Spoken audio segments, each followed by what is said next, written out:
ఈరోజు మంచి మాట. మనం ఎప్పుడైనా సరే ఒకేసారి పైకెక్కాలి అనుకోకూడదు. ఎప్పుడైనా సరే ఒకేసారి పైకెక్కినామనుకోండి కింద పడిపోతాము. అలా కాకుండా మనం ఇప్పుడు ఈ చెట్టు లాగానే ఒక్కొక్క ఆకు ఎలా వచ్చిందో ఇలా ఒక్కొక్క మెట్టు ఎక్కుకుంటూ మనం పైకి వెళ్ళామనుకోండి, లాస్ట్కి వెళ్ళేసరికి మధ్యలో ఫలితాలు కూడా వస్తాయి. ఎలా వస్తాయి? ఇలా బెండకాయ ఎలా వచ్చింది అట్లా పైకి పోయినప్పుడు మనకు రిజల్ట్ ఉంటుందన్నమాట. ఇక్కడ నుంచి మనకి ఏమొస్తాయి? ఇక్కడ బెండకాయలు వస్తాయి. ఇదంటే మనకు ఒక విజయాలు, ఇక్కడ నుంచి ఒక విజయం వస్తుందన్నమాట. మనకు ఒక్కొక్క సక్సెస్ వస్తుంది.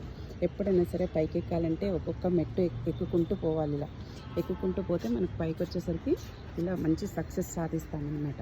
మనకు మధ్యలో ఇలా పుచ్చులు వచ్చినట్టే మన జీవితంలో చేదు అనుభవాలు కూడా వస్తూ ఉంటాయి.